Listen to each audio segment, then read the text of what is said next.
بسم اللہ الرحمن الرحیم۔ السلام علیکم ورحمۃ اللہ وبرکاتہ۔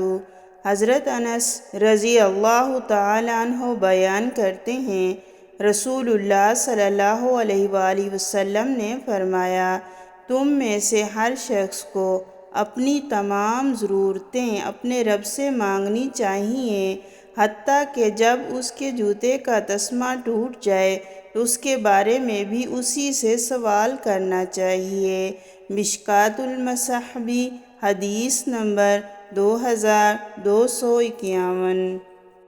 حضرت ابن عباس نبی صلی اللہ علیہ وآلہ وسلم سے روایت کرتے ہیں، آپ صلی اللہ علیہ وآلہ وسلم نے فرمایا، 5 دعائیں ہیں جو قبول کی جاتی ہیں: مظلوم کی دعا حتیٰ کہ وہ انتقام لے لے، حاجی کی دعا حتیٰ کہ وہ واپس آ جائے، مجاہد کی دعا حتیٰ کہ وہ جہاد سے فارغ ہو جائے، مریض کی دعا حتیٰ کہ وہ صحت یاب ہو جائے، اور بھائی کی دعا جو وہ اپنے مسلمان بھائی کے لیے اس کی عدم موجودگی میں کرتا ہے۔ پھر فرمایا، ان دعاؤں میں بھائی کی غائبانہ دعا بہت جلد قبول ہوتی ہے۔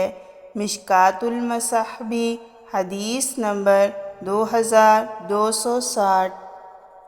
حضرت ابو ہریرہ رضی اللہ تعالیٰ عنہ سے روایت ہے کہ رسول اللہ صلی اللہ علیہ وآلہ وسلم نے فرمایا، تم میں سے کوئی اس طرح دعا نہ مانگے، اے اللہ اگر تو چاہے تو مجھے بخش دے، اے اللہ اگر تو چاہے تو مجھے پر رحم فرما، بلکہ جزم کے ساتھ سوال کرے، کیونکہ اللہ پر کوئی جبر کرنے والا نہیں۔